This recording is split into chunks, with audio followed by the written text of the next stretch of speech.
광야 40년의 시간 동안 이스라엘 백성들은 여러 가지 사건을 통해서 점점 더 성숙해져 갔습니다. 그때 광야 40년을 돌아보면 불평과 원망으로 가득한 것만 같지만 또 그 가운데서도 하나님은 그들을 조금씩 성장시켜 가셨어요. 이게 감사한 일이죠. 광야 40년의 시간 동안 이스라엘은 불평과 원망으로 점철했지만 하나님은 그 속에서 그들을 강하고 또 담대하게 성장시켜 갔다는 것입니다. 여러분, 광야의 삶이 고달픈 것은 틀림이 없지만 그 시간들을 통해서 우리는 성숙해가고 성장해 갈 것으로 믿습니다. 성장하기 위해서 스스로 고난을 선택하는 사람들은 많지 않을 것이에요. 그러나 살아가다 보면 고난을 만나기도 하고 시련을 당하기도 하겠지요. 저는 그 시련과 고난을 통해서 우리가 하나님 앞에 한 걸음 더 가까이 나아간다면 그 시련이 오히려 우리에게 복이 될 것이고 그 고난을 통해서 하나님의 뜻이 더 우리의 삶 가운데 선명하게 드러나게 될 줄로 믿습니다. 고난의 종류가 다 다르겠지만 고난의 공통점은 고난을 잘 극복하면 우리 안이 성장하게 된다라고 하는 것이에요. 사람마다 만나는 고난은 다 다를 것입니다. 어떤 사람은 재물의 고난을 당하고 어떤 사람은 건강의 고난을 당하고 또 어떤 사람은 관계 때문에 고난을 당하기도 하겠지만 그러나 공통점이 있어요. 그 고난 시련들을 통해서 우리가 성장하게 될 수 있다라고 하는 것이죠. 저는 축복하는 것은요, 여러분이 당한 고난을 그냥 낭비하거나 허비하는 것이 아니라 고난을 통해서 여러분이 배울 수 있기를 바라고 고난을 통해서 성장해가는 시간이 되시기를 주님의 이름으로 축복합니다. 여러분, 세상에 제일 안타까운 것은요, 그냥 고난을 허비하는 일인 거예요. 여러분, 고난의 때 우리가 힘들죠, 어렵죠. 그런데 그 고난을 그냥 허비하기만 한다고 하면은 그 속상한 일입니다. 어떤 사람은요, 고난을 통해 많이 배우고 고난을 통해 많이 성숙하는 사람이 있고요. 어떤 사람은요, 그냥 그 고난을 통해서 상처만 있고 무너지기만 하기도 하더라고요. 그래서 여러분, 축복하고 싶은 거예요. 광야 40년이 그들에게 성장과 성숙의 시간, 약속의 땅에 들어갈 수 있는 사람으로 준비되는 시간이 된 것 같이 지금 만나는 시련과 고난을 통해서 여러분 조금씩 성장해 가시고 더 단단해져가는 성도님들 되시기를 주님의 이름으로 축복합니다. 오늘 본문은 광야 40년의 마지막 부분을 기록하고 있습니다. 이제 요단강 동쪽인 거예요. 좀 더 정확하게 말한다면 사해의 남쪽 에돔 지역을 지나가게 되는 장면이에요. 그러나 에돔 사람들이 이스라엘 백성들에게 길을 열어주지 않았습니다.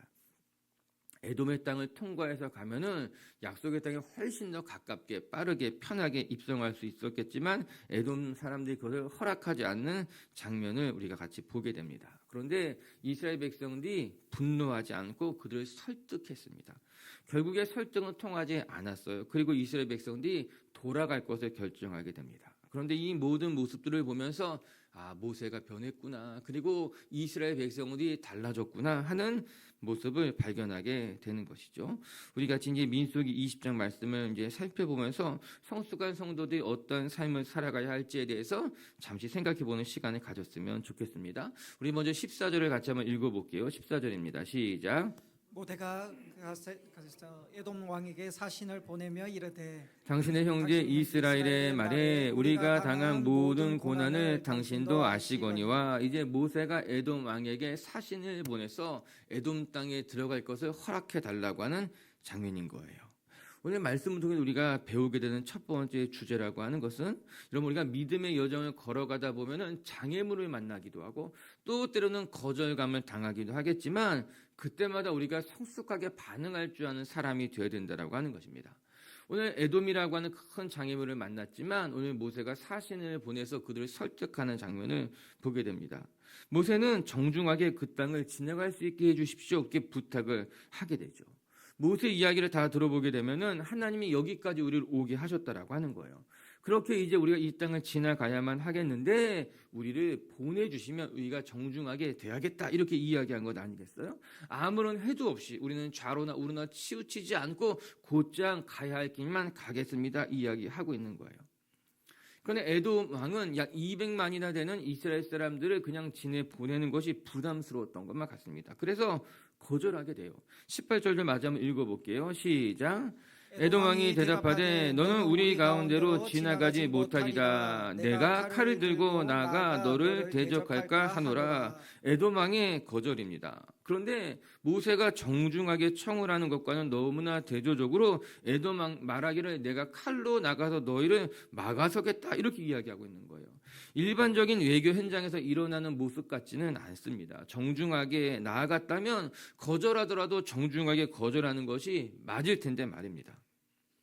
오늘 에돔 왕의 반응이 너무나 좀 당황스러운 것이죠. 너희가 들어오기만 하면 내가 칼을 들고 나가 막아버릴 것이다. 절대 안 된다라고 하는 것입니다. 그런데 이때 모세가 다시 한번 정중하게 이야기하게 됩니다. 우리 19절 말씀을 제가 한번 읽어드릴게요. 이스라엘 자손이 이르되 우리가 큰 길로만 지나가겠고 우리가 우리 짐승이 당신의 물을 마시면 그 값을 낼 것이라. 우리가 도보로 지나갈 뿐인즉 아무 일도 있지 않을 것이다. 이렇게 이야기하고 있는 것입니다. 우리가 지나가게만 해준다면 우리 짐승이 행여나 그냥 길에 있는 물을 먹더라도 물값을 낼 것이고, 또 뒤에 보게 되면은 좌로나 우로나 치우치지 않고 우리가 가야 할 길로만 가겠습니다. 그렇게 이야기하고 있는 것입니다. 저는 여기서 모세의 진면모를 발견하게 되는 거예요. 모세도 광야 40년의 시간 동안 많이 성숙해져 갔구나 생각하게 되는 거죠. 우리가 알다시피 모세는 혈기가 있는 사람이었습니다. 모세가 애굽 사람을 쳐서 죽이고 광야로 도피했던 과거를 가졌던 사람이 모세였습니다. 그뿐만 아니라 우리가 어제 본문 보고 그제 본문 보면 모세가 혈기 때문에 반석을 지팡이로 내리치는 것을 말미암아 하나님이 그 혈기 때문에 너 들어가지 못할 거야 이렇게 말씀하셨던 것도 우리가 말씀을 통해 읽게 된 것 아니겠습니까? 이런 그만큼 모세라고 하는 사람이 순둥순둥한 사람만은 아니었던 거예요. 안에 혈기가 있었던 사람인 것이죠. 분노 낼 수 있는 사람이라고 하는 거예요. 그런데 오늘 모습은 다르더라고요. 우리가 앞서 말씀드린 것 같이 이제 민수기 20장의 말씀은요, 광야 40년의 후반부에 거의 끝자락의 이야기예요. 광야 40년 동안 혈기가 있었던 모세의 모습도 달라지게 된 것입니다. 분을 낼 수 있었지만, 화를 낼 수 있었지만, 힘으로 할 수 있었지만 힘으로 하지 않고 있었다라고 하는 것입니다.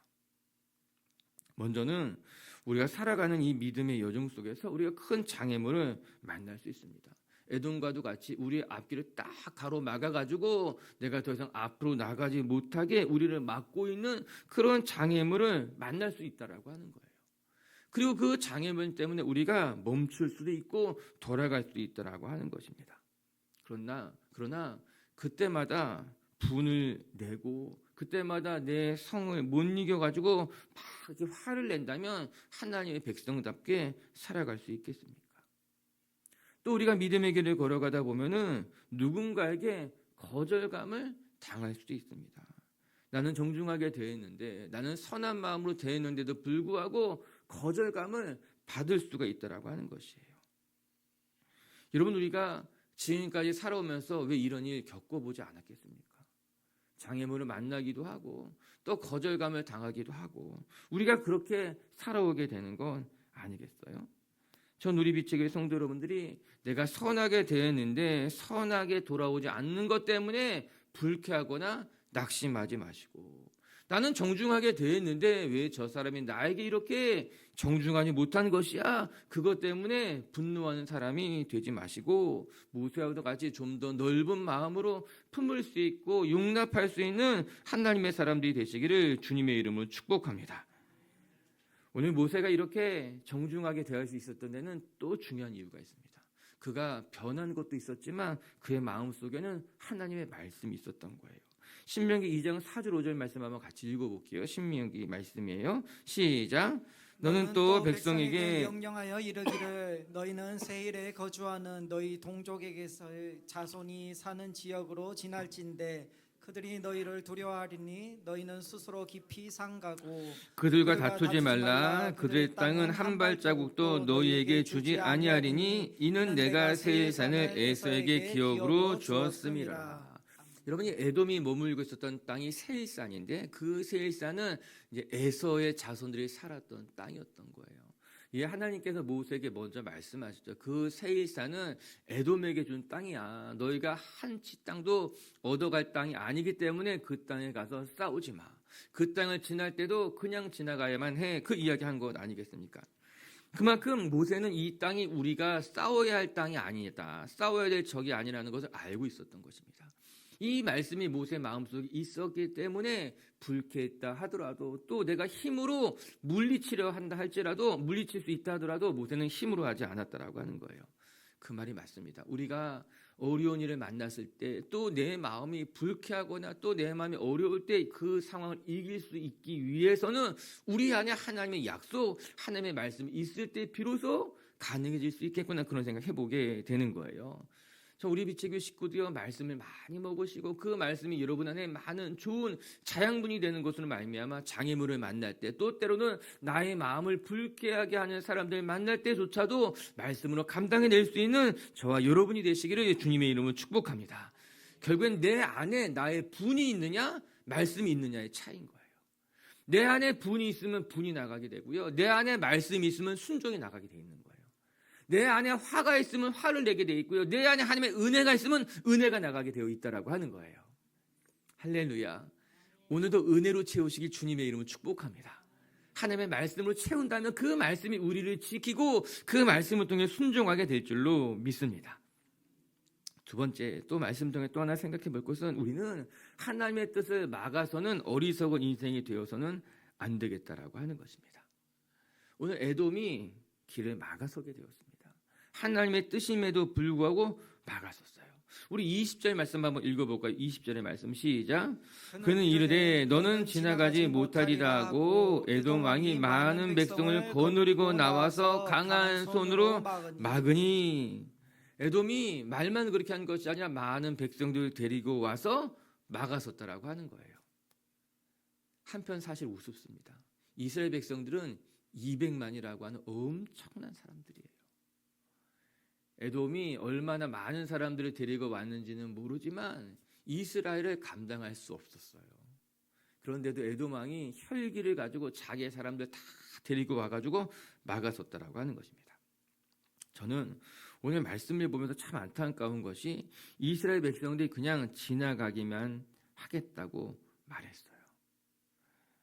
그뿐만 아니라 16절 말씀을 보게 되면은, 오늘 모세가 에돔 왕을 어떻게 설득하고 있는가 하면은, 하나님이 우리를 애굽에서 여기까지 인도해 내셨습니다. 우리가 지금 이 땅까지 오게 된 것도 하나님의 인도하심이었습니다 라고 에돔 왕을 설득합니다. 즉, 이 모든 일이 내가 임의로 하는 것이 아니라 하나님의 인도하심이기에 우리가 하나님의 뜻에 순종하여 이 길을 지나가겠다고 말하고 있는 것이죠. 그럼에도 불구하고 에돔 왕은 모세와 이스라엘 백성들을 막아섰습니다. 이 막아섬은 이스라엘에 대한 막아섬이 아니라 하나님의 뜻에 대한 거스름이었다는 거예요. 하나님이 여기까지 우리를 인도하셨고 여기를 지나가는 것이 하나님의 뜻이라고 이야기했음에도 불구하고 에돔 왕이 막아서고 있다는 것이 안타까운 일인 것이죠.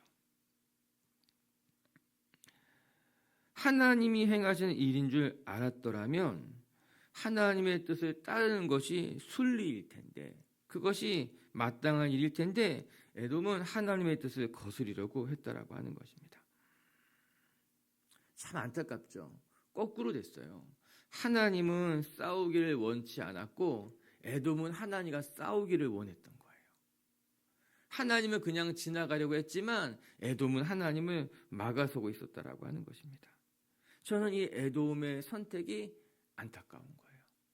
우리의 삶에 하나님의 뜻이라면 우리가 그것을 순응하고 순종할 때 우리의 삶에 하나님의 선한 열매가 이루어지게 될 줄로 믿습니다. 저는 우리의 모든 결정이나 선택이 하나님의 뜻을 거스리는 어리석은 선택이 되는 것이 아니라 우리의 삶을 통해 하나님의 뜻이 온전히 이루어지기를 원하는 선택이 되어야 할 줄로 믿습니다. 이에 예수님께서 제자들에게 가르쳐 주신 주기도문은 우리에게 참 귀한 것을 가르쳐 주게 됩니다. 하나님의 뜻이 하늘에서 이루어진 것 같이 이 땅 가운데 이루어지기를 원합니다. 이것이 우리가 드려야만 하는 첫 번째 기도라고 하는 거예요. 우리의 삶에 내 뜻이 이루어지는 것이 아니라 하나님의 뜻이 이루어지기를 원합니다. 우리의 삶에 하나님의 뜻이 이루어지도록 내가 어리석은 행동을 하지 않기를 원합니다. 행여나 내 삶이, 내 짧은 생각이 하나님의 뜻을 가로막는 어리석은 선택이 되지 않았으면 좋겠습니다. 할렐루야. 오늘 주님의 뜻에 아멘으로 응답하시면서 하나님의 뜻만이 내 삶 가운데 이루어지기를 고백할 줄 아는 성도님들 되시기를 주님의 이름으로 축복합니다. 그리고 세 번째 한 가지만 더 살필 것은 우리가 이 믿음의 여정을 걸어가다가 때로는 돌아가야 할 때가 있다면 돌아갈 줄 아는 믿음도 필요하다는 거예요. 21절을 같이 한번 읽어보겠습니다. 시작. 에돔 왕이 이같이 이스라엘이 그의 영토로 지나감을 용납하지 아니하므로 이스라엘이 그들에게서 돌이키니라. 아멘. 이스라엘이 그들에게서부터 돌이키니라. 이 한 절의 말씀에 참 많은 것이 담겨져 있는 것만 같아요. 이스라엘 백성들이 큰 결정을 했구나 싶습니다.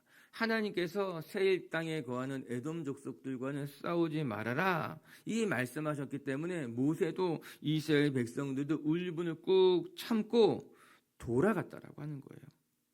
엄청나게 큰 손해를 감수하고 멈춰섰다라고 하는 것입니다. 왕의 대로라는 것이 있습니다. 지금 에돔 지역이 다스리고 있는 곳이 왕의 대로예요. 애굽에서부터 가나안 땅까지 가는 곳, 그림이 그려지죠. 여기 애굽이 있고 가나안 땅, 그 위로 가면 레바논이 있고 다메섹이 있는 거예요. 이 애굽에서부터 가나안 땅까지 가는 가장 좋은 길은 해변을 따라가는 바닷길이었어요. 이제 해변길이었어요. 가장 빠른 길이죠. 이스라엘도 그 길로 갔으면은 금방 가나안 땅에 갈 수 있었는데 블레셋 사람들 때문에 돌아갔다고 말하잖아요. 지금도 이 해변길은 가장 좋은 교통로로 쓰이고 있습니다. 그런데 그 길로 가지 않는다면 두 번째 좋은 길이 어딘가 하면은 왕의 대로라고 하는 지금 말한 것까지 사해 남쪽에서부터 요단강 동편의 산맥을 따라 올라가는 길이 있는데 그 길이 왕의 대로예요. 지금도 아주 중요한 교통로로 쓰이고 있습니다. 에돔을 지나 모압과 암몬 땅까지 쭉 북진해서 올라갈 수 있는 아주 유용한 도로가 뚫려 있는 것이 왕의 대로였어요. 그 길은 고대에도 주요 교통로로 쓰였다고 합니다. 오늘 이스라엘 백성들이 가나안 땅에 들어가기 위해서 그 왕의 대로를 통과하려고 하는 거예요. 에돔 땅을 지나서 모압과 암몬을 지나서 요단강 동편의 왕의 대로를 타고 쭉 올라가서 가나안 땅으로 들어가려고 하는 것이었죠. 그런데 이 왕의 대로를 들어갈 수 없게 되자 이스라엘 백성이 돌아갔다라고 하는 것입니다. 사실 따지고 보게 되면 굉장히 큰 손해입니다. 왕의 대로로 가게 되면 편안하고 빠르게 약속의 땅에 들어갈 수 있었어요. 그러나 왕의 대로를 거치지 않았기 때문에 오늘 이스라엘 백성들은 돌아가야만 했습니다. 에돔 땅에서는 돌아가야만 했다라고 하는 것입니다. 우리가 살아가다 보면은 돌아가야 될 때가 있을 수 있습니다. 아니 어쩌면 늘 빨리 가는 것만이 좋은 것이 아니라 돌아가는 것이 하나님의 뜻일 수 있고 돌아가는 것을 통해서 더 유익한 일을 경험할 수도 있다라고 하는 거예요. 그런데 문제는 우리 마음속에 있는 조급함이죠. 우리는 늘 무엇인가를 해도 빠르게 이루고 싶고 내가 원하는 방법으로 하고 싶고 그렇게 되지 않았을 때 우리 마음이 조급해지거나 불안해질 수 있게 된다라고 하는 것입니다. 오늘 말씀을 보면서 전 이스라엘 백성들 중에서는 돌아가지 말자고 이야기하는 사람들도 있었을 것만 같아요. 우리가 지금 여기서 돌아가면 얼마나 큰 손해를 보게 되는지 아냐. 우리가 지금까지도 광야 40년 동안 이렇게 힘들게 돌아왔는데 여기에서까지 돌아가냐. 우리에게는 힘도 있다. 에돔을 무찌를 수도 있다. 힘으로 제압할 수 있는데 왜 굳이 돌아가야만 하느냐라고 주장하는 사람들도 있을 수 있을 것만 같은 거예요. 그럼에도 불구하고 모세와 이스라엘 백성들은 돌아갈 것을 결정합니다. 이것이 모세의 귀한 면이고 이스라엘 백성들이 성숙해졌구나 그 생각을 하게 되는 것이에요. 왜냐하면 에돔과 싸우는 것은 하나님의 뜻이 아니었기 때문에 돌아가는 것이 맞았지요. 그들이 길을 열어주면 그 길로 가는 것이 맞았지만 그들이 길을 열어주지 않는다면 하나님의 뜻은 돌아가는 것이 맞았다라고 하는 것이에요. 그리고 이스라엘 백성들은 돌아갈 것을 결정해서 다시 뒤로 그래서 에돔 땅을 밟지 않고 삥 돌아서 모압 땅까지 가게 됐다라고 하는 거예요. 사랑하는 빛의 교회 가족 여러분, 우리도 이 믿음의 여정을 걸어가면서 무리하게 하나님의 뜻인지 정확히 알지도 모르는 채 무리하게 일을 하려고 애쓰지 마시고 오늘도 우리의 삶이 순리대로 하나님의 말씀에 따라서 또 때로는 멈출 줄도 알고 또 때로는 돌아갈 줄도 아는 그런 하나님의 자녀들이 되시기를 주님의 이름으로 축복합니다. 흔히 하는 말로 일보 후퇴, 이보 전진이라고 하잖아요. 우리의 삶도 그렇게 될 것입니다. 잠시 멈춰서지만 멈춰선 이후에는 좀 더 힘을 내서 더 빨리 달릴 수 있게 되고 일보 후퇴하지만 이보 전진하는 것이 하나님의 방법이라면 하나님의 뜻이라면 그렇게 순종함으로 여러분의 삶의 자리에 하나님의 뜻을 만들어 가시는 분들 되시기를 주님의 이름으로 축복합니다. 말씀을 정리할게요. 광야 40년의 시간 동안 이스라엘 백성은 여러 가지 시련과 고난을 통해서 점점 더 성숙해져 가며 진짜 하나님의 백성다운 모습으로 변해갔습니다.